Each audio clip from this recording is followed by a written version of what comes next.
नमस्कार दोस्तों, स्वागत है आप सभी का हमारे YouTube चैनल में। तो दोस्तों, आप सभी को बता दें कि अब आपके जीवन में एक बड़ी दिव्या चमत्कारी देवी घर आएंगे। जी हाँ दोस्तों, आप सभी को बता दें कि कन्या के रूप में यह देवी आपके घर आएंगे। आखिर क्यों? सच्चाई जान अगर आपके भी होश उड़ जाएंगे। जी हाँ दोस्तों, आपने ऐसा सच्चाई अपने जीवन में पहले कभी नहीं देखा होगा, जो यह समय आप सभी को देखने को मिल रहा है। दोस्तों, अब आपकी जिंदगी में जिंदगी और रात चौगुनी तरक्की होने वाले हैं। अब आपके जीवन में करोड़ों की संपत्ति हाथ लगने वाली है। जो कहे तो आप मालामाल होने वाले हैं। आपके के ऊपर अपना विश्वास को कायम रखकर भगवान को अपने अपने ओर खींच लिया है, और भगवान आपको यह आशीर्वाद देते हुए आपके घर में भी पधारने को तैयार हो चुकी है। अब आपके घर यह देवी कन्या के रूप में आएगी।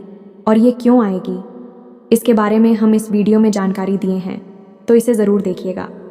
थोड़ा सा भी मिस किया तो आपने अपना ज़िंदगी का वह पल मिस कर दिया जो आपको जाना बहुत ही ज़रूरी है। दोस्तों, क्या आपको ऐसा लगता है कि यह सब हकीकत होगा? लेकिन दोस्तों, हम आप सभी को बता दें कि यह ऐसा चमत्कार हकीकत व ख़ास इंसान के साथ ही होता है जो भगवान का प्रिय होते हैं। उनके साथ ऐसा चमत्कारी घटना होती है, लेकिन उन्हें पता नहीं चल पाता है।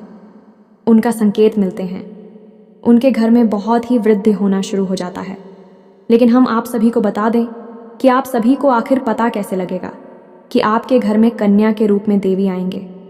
तो दोस्तों, हम आप सभी को बता दें कि यह एक कन्या का पर पढ़ते ही यदि आपके घर में कोई ऐसी एक खुशखबरी आ गई जिससे आपको खुशी मिलती है, समझाइए आपके घर में देवी पधार चुकी है। उसके बाद आपके तो एक एक चाय पूरी होती जाएंगे, एक ही खुशियां आपके जीवन में आती रहेंगे। हमारी बातों को मजाक में मत लेना, अन्यथा आपका ही नुकसान होगा, हमारा तो कुछ नहीं जाएगा। जी हाँ दोस्तों, क्योंकि जो भगवान के ऊपर विश्वास रखते हैं, भगवान स्वयं उसकी मदद करते हैं, स्वयं उसकी रक्षा करते हैं। और जो भगवान का अनादर करते, उसका जीवन नर्क बन जाता है, क्योंकि उनका कोई भी कार्य ही नहीं बनेगा, उनका कोई काम सफल नहीं होगा, उनको अपने जीवन में जीने का मन नहीं करेगा, तो उसकी जिंदगी नरक ही लगेगा। इसीलिए दोस्तों, आप सभी से हम रिक्वेस्ट करते हैं कि भगवान का अंदर कभी ना करें, और उनके प्रति जो आपके मन में विश्वास है उनको हमेशा कायम रखें। देखिए आपकी हर एक इच्छा कैसे पूरी होती है। आज हम आपको बताएंगे 5 ऐसे बड़े संकेतक जिनको जानने के बाद आपको यह पता चल जाएगा कि भगवान आपकी भक्ति से प्रसन्न है या फिर आपकी भगवान ने हर 1 करोड़ पुकार को सुन लिया है। हर एक इंसान इस संसार में किसी न किसी रूप में भगवान की पूजा तो करता ही है, और उसके मन में कहीं न कहीं यह एक बात अवश्य ही लगी रहती है कि क्या उसकी पूजा भगवान स्वीकार कर रही हैं? क्या उसके द्वारा की गई भक्ति भगवान को प्रसन्न कर पाने में सख्त? कहीं ऐसा तो नहीं कि भगवान उसकी भक्ति से प्रसन्न ही नहीं हो रहे हैं, उसकी हर एक पूजा पाठ और मेहनत व्यर्थ चली जा रही है। और इससे भी बड़ी बात दोस्तों, क्योंकि कहीं भक्ति में किसी प्रकार की कोई कमी तो नहीं रह गई है। यदि रह गई है तो उसे कैसे पूरा किया जाएगा? यह दोस्तों आप लोगों के मन में घूमते रहते हैं, तो आज हम आपके इन्हीं सब प्रश्नों के जवाब देने जा रहे हैं। तो आज हम जो संगीत आपको बताएंगे, यह संकेत पूरी तरह से शास्त्रों से लिए गए हैं, वैदिक परंपरा पर आधारित है। प्राचीन काल में हमारे ऋषि मुनियों ने कई प्रकार की साधनाएं, खोजबीन, शोध और अध्ययन के बाद कई प्रकार की विशेष जानकारियां अलग अलग ग्रंथों में लिखकर हमारे सामने प्रस्तुत करती हैं। अब ज़रूरत है हम उन ग्रंथों को पढ़ें और जीवन उपयोगी जानकारी को बाहर निकालें। लेकिन दोस्त, हर एक इंसान के बस की बात यह नहीं है, क्योंकि यह एक बहुत कठिन कार्य है। इस कार्य में लग जाता है तो ऐसे में हम आपकी मदद करने के लिए तैयार हैं। हम और हमारी पूरी टीम इस प्रकार की जानकारी को हर वक्त खोजते रहते हैं, निकालते रहते हैं, और आपके लिए हम वीडियो के रूप में इस प्रकार की जानकारी लाते रहते हैं। तो अब ऐसे में आप इन संकेतों को अच्छी तरह से देखें, समझें, और उसके बाद हमें कमेंट करके बताएं कि आपको इनमें से कौन से संकेत अब तक प्राप्त हो चुके हैं। हम आपको बता दें कि इन 5 में से यदि 3 संकेत भी आपको प्राप्त हो चुके हैं तो आप प्रसन्न हो जाएं, और यदि आपको 1 या 2 संगीत ही प्राप्त हो रहे हैं तो अभी आप हो, लंबा सफ़र तय करना है। कुछ विधियां हम आपको बताएंगे, कुछ विशेष तरीके बताएं कि जिनसे आप जल्द से जल्द भगवान को प्रसन्न कर पाएंगे। और इन सबसे ज़्यादा महत्वपूर्ण दोस्तों कि यदि 5 संगीत आप मिल चुके हैं तो अब आपको प्राप्त होने वाली है। कुछ विशेष दिव्य शक्तियाँ कौन सी है? बुद्धू शक्तियाँ, जो भगवान आपको अपनी भक्ति के उपहार स्वरूप देने वाले, या फिर आपको वह मिल भी चुकी होंगी लेकिन आप उनके बारे में अभी तक कोई एहसास नहीं है। उन दिव्य शक्तियों के बारे में भी हम आपको सारी बातें बताएंगे, तो वीडियो भी हद ही रोचक है। और आपको यह वीडियो पूरी तरह से देखना है। यदि आपने इस वीडियो को मिस कर दिया दोस्तों, तो हम इस बात की गारंटी देते हैं कि आप एक बेहद ही बहुमूल्य ज्ञान से वंचित हो जाएंगे, तो ऐसी गलती बिल्कुल भी ना करें। दोस्तों, हमने बड़ी ही मेहनत के बाद इस वीडियो का संकलन आपके लिए तैयार किया है। हम आपके लिए थाली परोस कर ले आए हैं।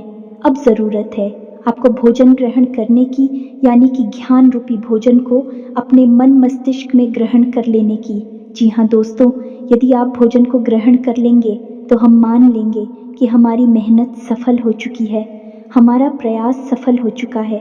इसी के साथ साथ दोस्तों, हम ये भी मान लेंगे कि माई के लिए हमारी भक्ति भी सफल हो चुकी है, क्योंकि अगर हम किसी भी इंसान के जीवन में लेस मात्र भी परिवर्तन लाने में सक्षम होती है, तभी तो हमारी भक्ति सफल मानी जाएगी। कभी भी भक्ति स्वयं के लिए नहीं होती, कभी भी ईश्वर की कृपा स्वयं के लिए नहीं होती, जनहित के लिए होती है। तो यदि हम आपके जीवन में कोई परिवर्तन ही ना ला पाए, आपके जीवन में कोई बड़ा बदलाव ही ना ला पाए, तो हमारी भक्ति निष्फल हो जाएगी, किसी कार्य की नहीं रहेगी। दोस्तों, यकीन मानिए, हम अपने हृदय की गहराइयों से आपसे कहते हैं कि जो भी कार्य, जो भी जानकारी हम आपको दे रहे हैं, डिस्टर्ब उचित माई की भक्ति के द्वारा प्राप्त अनुभूतियों के आधार पर और उन्हीं की और आशीर्वाद के आधार पर हम आपको बताते हैं। बिना माई की अति के इस दास की तो इतनी भी हैसियत नहीं कि वह 2 शब्द बोल सके। बिना शक्ति के तो शिव भी सबके समान होते हैं, और हम जैसे तुच्छ दास की तो हैसियत ही क्या है। तो आप बस हमारे भाव को ग्रहण करिए और हर एक बात को समझने की कोशिश करिए। तो चलिए आज के इस ज्ञानवर्धक वीडियो को शुरू करते हैं। लेकिन इससे पहले आपसे हमारा हृदय से निवेदन है कि कमेंट में पूरे भक्ति भाव के साथ हैं, जय मां काली कृपा करो, अवश्य लिखना, 1 बार नहीं 3 बार लिखना है। वीडियो शुरू करने से पहले हम आप सभी से एक महत्वपूर्ण बात करना चाहते हैं कि हम आप सभी के लिए अच्छे से जानकारी के लिए दिन रात मेहनत करते हैं। बहुत छानबीन करने की बात आप सभी के लिए हम बहुत अच्छे जानकारियाँ लेकर आते हैं, जो कि आप सभी के जीवन के लिए बहुत ही ज़रूरी होता है। और दोस्तों, इन सभी के लिए हम आपसे कुछ नहीं चाहते हैं, बस हम इतना चाहते कि आप हमारे चैनल को सब्सक्राइब कर लें और हमारे चैनल से जुड़ जाएं, जिनमें आपको 1 रुपया भी नहीं लगेगा। बस इतना हमारा आप सभी से हाथ छोड़कर प्रार्थना है, निवेदन है। तो हमारा भावना को ज़रूर समझिएगा और हमारे चैनल को सब्सक्राइब कीजिएगा। इससे आप हमारा मनोबल भी बढ़ाएंगे और माई की सेवा करने का एक और मौका हमें देंगे, क्योंकि हम फिर इससे अधिक लोगों तक पहुंचने लगेंगे। तो हमारे परिवार से जुड़ जाइए, जल्दी से चैनल को सब्सक्राइब करिए, फिर आगे बढ़ते हैं। दोस्तों, ये संसार अनेक प्रकार के लोगों से भरा पड़ा है, लेकिन ये पर हर एक इंसान है, एक माध्यम से एक दूसरे से बिल्कुल ही जुड़ा हुआ है। यूं कहें कि एक दूसरे के समान है और वह माध्यम है। भगवान शायद ही ऐसा कोई इंसान इस संसार में होगा जो किसी न किसी रूप में, किसी न किसी प्रकार से भगवान की भक्ति ना करता हो। अब यहाँ पर लोगों की भावना से ही अलग अलग होते हैं। कुछ बड़ी ही गहराई के साथ भगवान के साथ भक्तिमय संबंध बना लेते हैं, और कुछ थोड़ी शुरुआत कर रही हैं, धीमे धीमे भगवान से जुड़ते जा रहे हैं। और कुछ ऐसे हैं जो मन में कुछ न कुछ संशय रखते हैं, शक रखते हैं। ये तीनों ही प्रकार के भक्त भगवान को फ्री है। लेकिन दोस्तों, इनमें एक प्रकार के भक्त और भी होते हैं जो कि भगवान से लेन देन का सौदा करना चाहते हैं। हमेशा भगवान के मंदिर जाते हैं तो किसी न किसी लालच को लेकर चली जाती है, कोई ना कोई अपनी मनोकामना पूरी करवाना चाहती है। भगवान को साधन समझते हैं और हमेशा इस प्रकार की मनोकामनाएं करती हैं कि आप हमारा यह कार्य करवा दीजिए तो हम एक से क्या 121 का प्रसाद चढ़ाएंगे, 500 का प्रसाद चढ़ा आएंगे। उल्टी सीधी मांग भगवान के सामने करते खड़े दिखाई देते हैं। और फिर जब उनकी मनोकामनाएं पूरी नहीं होती हैं कि भगवान की सकारात्मक ऊर्जा इस प्रकार कार्य करती ही नहीं है, अन्यथा तू भगवान और एक व्यापारी में कोई अंतर ही नहीं बचेगा। भगवान तो भाव से जुड़ते हैं, भाव से ही चलते हैं।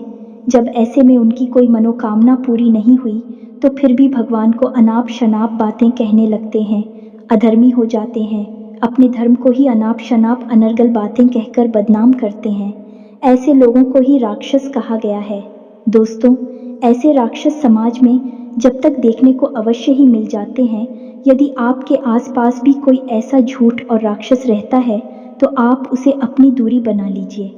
ऐसे लोगों की छाया से भी आपको दूर रहना है, क्योंकि इनके जीवन में क्या होगा कुछ पता नहीं, भगवान ही जाने। लेकिन इनकी छाया पड़ने से, इनकी संगत में रहने से आपका निश्चित ही विनाश हो जाएगा, क्योंकि आपकी चादर ओढ़ली है, सफ़ेद है और उसे सबसे जल्दी महिला किया जा सकता है जो पहले से ही मिट्टी से कीचड़ से ढके हुए हैं। उन्हें कोई क्या करेगा, लेकिन आप इतनी चादर वाली हैं, आप इनके नज़दीक जाएंगे, आपकी चादर में तुरंत दाग धब्बे लग जाएंगे, यानी कि आप मैली हो जाएंगे, तो आप इनसे तुरंत दूरी बना लीजिए। दोस्तों, ये सारी बातें हम आपको इसलिए बता रहे हैं क्योंकि भगवान और भक्त का रिश्ता बेहद ही पवित्र, आत्मीय और भावुक होता है।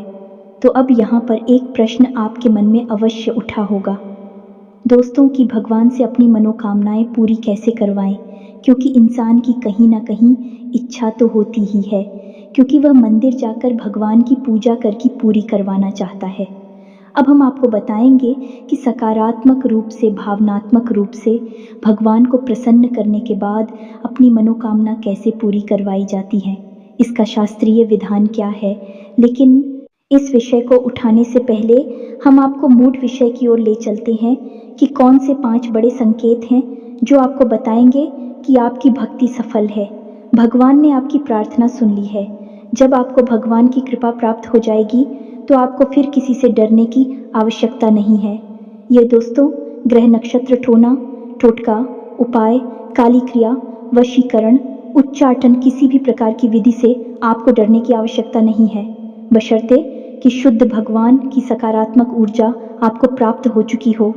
ये दोस्तों, हनुमान जी को जब प्रभु श्री राम ने एक मुद्रिका दी दी, दूर के अंदर इतना बड़ा किया कि वे पूरे समुद्र को ही पार कर गए। प्रभु मुद्रिका मेली मुख माही जलधि लांघी गए। अचरज नाही, तो फिर आपके लिए तो कोई समुंदर भी पार नहीं करना है। छोटी छोटी परेशानी के समाधान ही तो निकालने हैं, कौन सी बड़ी बात है।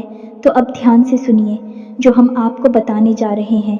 आप जिस भी भगवान के रूप की पूजा करते हो, चाहे आप हनुमान जी की पूजा करते हो, माँ काली की करती, या फिर भोलेनाथ की, यह प्रभु श्री राम की, किसी भी रूप की आप पूजा करती हो, पहला संकेत ये है कि अचानक किसी दिन ऐसा होगा कि आप भगवान का ध्यान करने बैठेंगे और आपकी आंखों से आंसू चलने लगेंगे।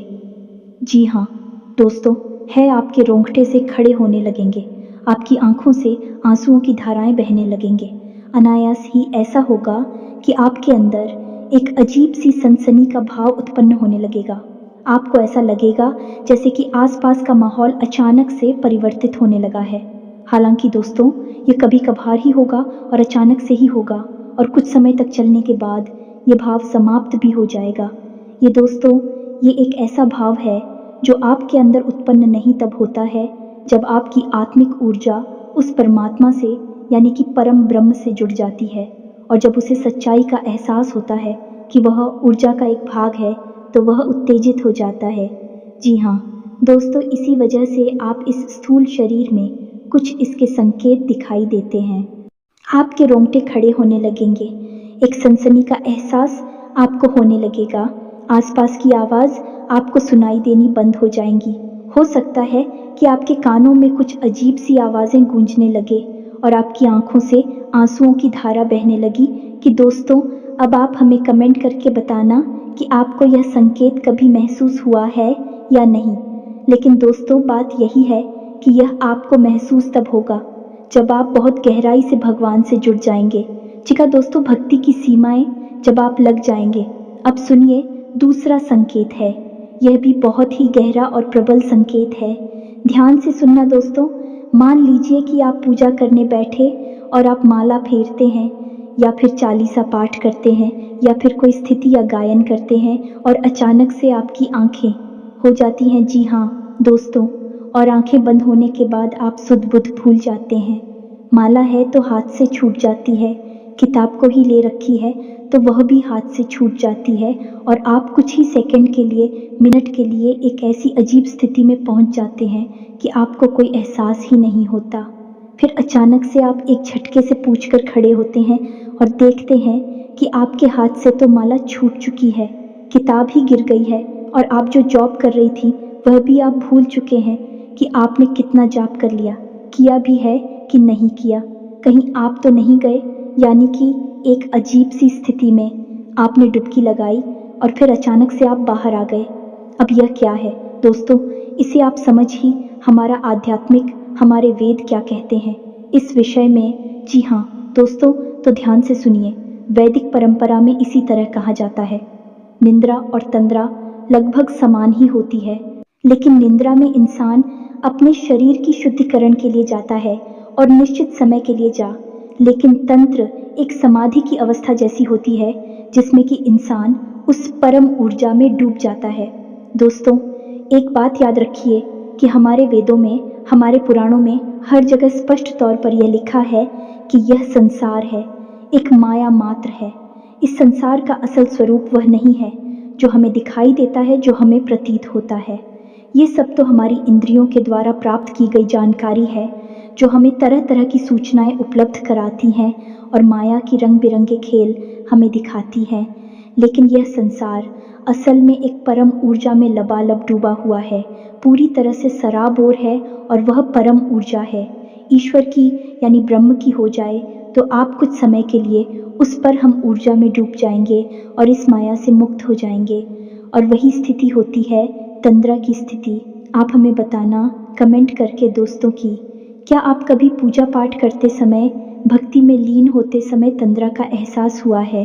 अब एक अजीब बात दोस्तों, हम आपको बताएं कि कई महान संतों ने, साधकों ने तंद्रा की इस भाव को इतनी गहराई तक ग्रहण कर लिया कि भी कई घंटों तक और कई दिनों तक इसी भाव में डूबे रहे। जैसे कि परमहंस रामकृष्ण जी इस भाव में 8 दिनों तक बैठे रहे, भगवान खुद भी इसी भाव में 8 दिनों तक बैठे रहे और स्वामी विवेकानंद भी पूरे 24 घंटे के लिए इसी तरह के भाव में डूबे रहे। और जब ये लोग इस भाव से उठकर बाहर आए, इस संसार में, माया रूपी संसार में वापस आए, तो इन्हें पता ही नहीं चला कि इन्होंने इतना लंबा समय इस तरह के भाव में बिताया था। लेकिन उस समय इन्हें ईश्वर से आकर्षण और परम जुड़ाव का एहसास पता चल गया। आपके साथ ये हुआ है कि नहीं, हमें बताना, भले ही कुछ मिनट 10 सेकंड के लिए ही क्यों ना हुआ है, लेकिन ये तो परम एहसास है दोस्तों। आप ज़रा सा भी हो गया है तो कल पड़ेगा और आप उस परम ऊर्जा में विलीन होने के लिए तैयार हैं। ये मानकर चलिए, तो आप हमें बताना आपके साथ हुआ है, कब हुआ है, कितनी बार हुआ है, सब कुछ बताना दोस्तों, हमें बड़ी उत्सुकता रहेगी। अब बात करती हैं तीसरे संगीत की दोस्तों। इस संगीत का नाम है स्थित प्रज्ञ दोस्तों। मैं अब इसे आप समझिए, गहराई से जब आप भगवान से जुड़ चुके हैं, आपकी आस्था बहुत गहरी है, मन में बहुत गहरी भाव और विश्वास है ईश्वर के लिए। तो अब आपकी मनोदशा दोस्तों, अब आपके जीवन में क्या चल रहा है, किस स्थान है, उठापटक है, जीवन में भाग दौड़ है, कुछ बन गया, कुछ बिगड़ गया, सब आपके आसपास होता रहेगा, लेकिन आपके ऊपर इसका ज़्यादा प्रभाव नहीं होगा। यह दोस्त यानी कहने का मतलब यह है कि परेशानियों से आप विचलित नहीं होंगे, आपको क्रोध नहीं आएगा, और आएगा भी तो आप बड़ी जल्दी संभाल लेंगे। और सबसे बड़ी बात दोस्तों, आपके अंदर ही खड़ी डरता का भाव उत्पन्न हो जाएगा। आपके चेहरे पर एक मुस्कुराहट रहने लगे कि आप निर्भीक हो जाएंगे। फिर आपको ऐसा लगने लगेगा कि चलो देखते हैं, जो भी होगा देखा जाएगा। यानी कि ऐसा भाव उत्पन्न होगा जो कि आपको लीडर बना देगा। और यह भाव इसीलिए उत्पन्न होगा क्योंकि आपकी अंतरात्मा यह बात समझ चुकी है कि जो भी सुख और दुख आपको मिलेगी बल्कि इस संसार के लिए है, इस शरीर मात्र को मिलेंगे। आपकी आत्मा को कोई नहीं कर सकता, कोई सुखी नहीं कर सकता। वह तो परम है और उस पर हम पूजा के लिए ही बनी है, उसी से निकली है, उसी में लिप्त हो जाएगी, उसी में समाहित हो जाएंगी। यह भाव आपके अंदर उत्पन्न हो जाएगा। अब आपको स्पष्ट तौर पर भले ही पता न चले, लेकिन आपको यह संकेत मिलेंगे। ऐसा भाव रहेगा कि आप निडर हो जाएंगे, आप आए नहीं लगेगा, आपको किसी भी बात से डर नहीं लगेगा। चिंता, थकान, तनाव कुछ भी आपको परेशान नहीं कर पाएगा। यानी कि आप स्थित प्रज्ञ बन जाएंगे। यानी आप केवल देखेंगे जो आपके आसपास हो रहा है, आपके जीवन में हो रहा है, आपकी दृष्टा मात्र बन जाएंगे। फिर आपका उससे कोई लेना देना नहीं है। हालांकि आप काम सब करेंगे, अपने जीवन को जिएंगे, हर एक घटना में आप पूरी तरह से शामिल रहेंगे, लेकिन उसका प्रभाव आपके ऊपर नहीं रहेगा।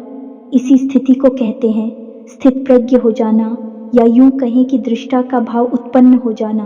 अब बात करती है चौथी संगीत कि इस चौधरी संगीत में आपको कई बार एहसास भी कराया है, लेकिन आपको पता नहीं चल पाया है। ये दोस्तों, जैसे कि आपने कुछ सोचा, आपने सोचा कि इस इंसान से आज मिल लेते तो अच्छा होता, लेकिन वह इंसान आपसे मिल नहीं पा रहा है। लेकिन अचानक ही आप दिखते हैं तो वह इंसान आपके सामने आ जाता है। यानी कि कोई ऐसी बात जो आपके मन को परेशान कर रही है और आप चाहते हैं कि वह हो जाए, वह घटना घटित हो जाए, लेकिन फिलहाल में घटित होने वाली नहीं थी। अचानक ही क्या है कि वह घटना घटित हो जाती है और उसमें आपका लाभ है। या दोस्तों, ऐसी स्थिति तब बनती है जब आप भगवान की ऊर्जा से जुड़ जाती हैं, भगवान आपसे प्रसन्न हो जाती हैं। अब ऐसे में यह होगा कि आप जो सोचेंगे भी, घटनाएं भी करने लगेंगे, जो आप चाहेंगे वह घटना आपके हित में घटने लगेगी। लेकिन दोस्तों, यहाँ पर समस्या एक दोस्त और बड़ी समस्या ये है कि यदि आप नकारात्मक बातें सोचेंगे तो वह भी घट जाया करेंगे। ये दोस्तों, जैसे कि आपने सोचा कि थोड़ा संभल कर चलते हैं, कहीं गिर ना जाए, तो आप देखेंगे कि अचानक गिरी रहे हैं। कई बार ऐसा होता है। हम आपको बताएं, हमारे जाने वाली एक मित्र हैं, उनके अंदर भी यह भाव उत्पन्न हो चुका था। तो उन्होंने एक बार एक अच्छी अंगूठी कहीं से प्राप्त, यानी किसी ने उनको दिया, उन्होंने बनवाई है, हमको नहीं पता, लेकिन उन्होंने हमको बताया कि यह अंगूठी उन्हें मिली तो उन्होंने उसे पहन लिया। फिर उनके मन में अचानक ये ख्याल आया कि कहीं ऐसा ना हो कि इसमें लगा हुआ रत्न गिर जाए। या दोस्तों, और यही हुआ। कुछ दिनों के बाद ऐसा हुआ कि उनकी अंगूठी से वह घटना अचानक गिर गया। कहीं ऐसा गिरा कि उन्हें फिर मिला ही नहीं।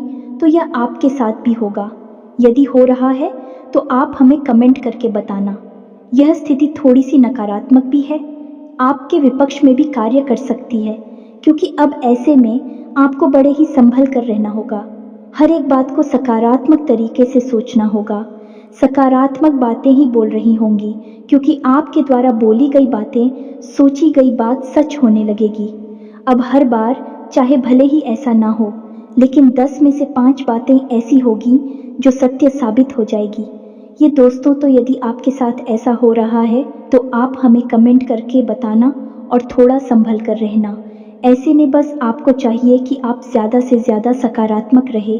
हर बात को सकारात्मक तौर पर ही सोचें। अच्छी बातें सोचें, गलत बातें आप सोचे ही ना, मुंह से गलत बात निकाले ही ना। दोस्तों, सबसे महत्वपूर्ण 5वां संकेत, जो कि सबसे महत्वपूर्ण है, और आपके जीवन में यह घटना घटी है कि नहीं घटी है, आप हमें बताना। हमें भी इस बात को जानने की बहुत अधिक उत्सुकता है। तो अब ध्यान से सुनिए। 5वां संकेत यह है कि मान लीजिए कि आप अपने जीवन में किसी विशेष विषम परिस्थिति में फंस गए। कोई ऐसी स्थिति जहाँ की आप कोई रास्ता नहीं दिखाई दे रहा है और आप पूरी तरह से फंस चुके हैं। कोई परेशानी है, कोई दिक्कत है, कोई बात है ऐसी जो आपको लगातार परेशान कर रही है। तो आप भगवान से विनती करते हैं कि हे भगवान, हमें इस परेशानी से बाहर निकालिए। कुछ भी करके, कैसे भी करके हमें इससे बाहर निकालिए। फिर कुछ अजीब सा होगा आपके जीवन में। यानी कि जो इंसान आपको समस्याएं दे रहा था, वित्त कर रहा था, उस इंसान का आपके ऊपर से ध्यान हट जाएगा। वह अपनी ही जिंदगी में व्यस्त हो जाएगा। आपको परेशान करना तो दूर, आपके बारे में सोचना भी भूल जाएगा। या फिर ऐसा होगा दोस्तों कि कोई एक इंसान, अनजान इंसान, जिसको आप जानती पहचानती भी नहीं है, वह इंसान आपकी मदद करने के लिए तैयार हो जाएगा और आपको आपकी समस्या से पूरी तरह से बाहर निकाल कर ही दम लेगा। हमारे जीवन की खुद की ऐसी भी कई उदाहरण हैं कि हम जीवन में कहीं पर बुरी तरह से फंस गए तो कभी कभी ऐसे इंसानों ने मदद की, और थोड़ी बहुत नहीं दोस्तों, बहुत अधिक मदद की थी, जिनको हम जानते तक नहीं थे, पहले जीवन में कभी मिले तक नहीं थे। उन्हें आप भगवान का भेजा हुआ दूत कह सकते हैं, मददगार कह सकते हैं, और इस बात की तो केवल माई है और कोई नहीं, बस उसे ही पालनहार है, रक्षण करती हैं। इसी के साथ साथ दोस्तों कभी कभी तो और भी आश्चर्यजनक घटना घटेगी कि आपके शत्रु आपकी मददगार बन जाएंगे। जी हाँ दोस्तों, अनजाने में ही सही, लेकिन भी आपकी मदद करेंगे। आपको भरोसा ही नहीं होगा कि यह इंसान ऐसा क्यों कर रहा है, लेकिन वह आपकी मदद करेगा, आपको मुसीबत से बाहर निकालेगा। सब कुछ भगवान के द्वारा संचालित है। इस संसार में उस पर हमजस्सी ही पूरा ब्रह्मांड चल रहा है, तो किसी की बुद्धि का फेर कर देना कौन सी बड़ी बातें, एक चुटकी बजाते ही नहीं जैसी। और भगवान के लिए तो छुटकी भी ना बजाएं, तब भी ये संभव है। दोस्तों को तो ये तो थी 5 संकेत जो हमने आपको बताए। अब कुछ छोटे छोटे संकेतों और भी मिलेंगे दोस्तों, जैसे अचानक ही दिन में किसी भी समय आप सुर मंदिर की घंटियां सुनाई दे सकती हैं। कोई भजन भगवान का नाम आपको सुमिरन करता हुआ सुनाई दे सकता है। या फिर आपके दिन में अचानक किसी भी वक्त रोंगटे से खड़ी होने लगेंगे, या दोस्तों अचानक ही आप प्रभु के नाम का स्मरण करने लगेगी, कोई भजन गाने लगी, अचानक ही आप एक धुनी सी रमाने लगेंगे। किसी भी वक्त दोस्तों आपने दिन देखेंगे ना रात देखेंगे, कभी भी आपके अंदर रोज आग जाएगी। जी हाँ दोस्तों, फिर भी आप अनायास अचानक ही भगवान के मंदिर पहुंच जाएंगे। तो ये भी छोटे छोटे से संकेत हैं, इनसे भी भगवान आपकी बात सुन रहे हैं, आपकी भक्ति से प्रसन्न है, ये जाहिर होने लगता है। अब आप हमें बताना कि आपको कौन कौन से सन के दिन में मिले हैं। तो अब बात करती है दोस्तों है कि भगवान को प्रसन्न कैसे किया जाता है। जी हाँ दोस्तों, यदि आपको कम संकेत मिल रहे हैं, ये कोई संगीत मिला ही नहीं है, तो ऐसा नहीं है कि भगवान आपसे रुष्ट हैं, बस आपसे उनकी ऊर्जा जुड़ नहीं पाई। दोस्तों तो आपको क्या करना है दोस्तों, कभी भी भगवान के मंदिर में जाकर ये बात बोलिए, आप हमारा ये काम करवा दीजिए, हमारी नौकरी लगवा देंगे, तो हम आपको RS 500 का 1000 रुपए का या फिर ये करवाएंगे, वह करवाएंगे, घंटा करवाएंगे, छत्र चलाएंगे। ये सब मत बोलिए दोस्तों, ये सब भूलकर आप अपना ही मान मर्दन कर रहे हैं। आप बस सीधे मंदिर चाहिए, कुछ लेना है तो लो, नहीं लेना है तो मत लो, बस भाव के साथ चाहिए और भगवान के सामने बैठ जाइए और भगवान से निवेदन करिए, भगवान से जुड़ जाइए, भगवान को अपने घर का सदस्य बनिए, चाहे पिता समझिए, चाहे भाई समझिए, चाहे मित्र समझिए, कोई एक संबंध भगवान के साथ जोड़ लीजिए। और बिल्कुल ऐसे जैसे आप अपनी सबसे प्रिय जो आपका शुभ चिंतक है उसे अपने जीवन का दर्द सुनाते हैं, वैसे ही भगवान को अपने जीवन का दर्द सुनाइए और आप देखिए कि भगवान आपकी कैसे जुड़ती हैं। दोस्तों याद है ना आपको सुदामा का चरित्र, सुदामा ने कौन सा प्रसाद चढ़ाया था भगवान को, सुदामा ने कौन सी अगरबत्ती लगाई थी, कौन सा हवन किया था, कुछ भी नहीं दोस्तों। रामा का भाव कृष्ण से जुड़ा हुआ था और कृष्ण सुदामा के लिए दौड़े चले आएंगे, पैर भाग के चले आए राजमहल में और सुदामा के लिए दरवाजे तक आए और अपने शुरू से सुदामा की चरण कमल को धोया। दोस्तों आप समझ गए, भगवान भाव के भूखे हैं, हम उन्हें कुछ दे ही नहीं सकते हैं, हमारी हैसियत ही नहीं, औकात ही नहीं कि हम उन्हें कुछ दे सकें। हम केवल उन्हें एक चीज़ दे सकती हैं, वह है हमारा शुद्ध भाव। या दोस्तों अब आप प्रसाद लेकर जाते हैं तो वह तो एक परंपरा है, आप अपने भाव को मजबूत करने के लिए प्रसाद ले जाइए, धूप जलाइए, दीप जलाइए, जो मन है वह करें, लेकिन पूजा बिल्कुल एक मुर्दा शरीर के समान होती है। आपको भाव जगाना पड़ेगा। जब भी आप तकलीफ में हो भगवान को कहिए, भगवान अब आप ही देख लेना, कोई कार्य कठिन आ जाता है, भगवान अब आप ही देख लेना, हम तो बस लगे हैं, काम कर रहे हैं।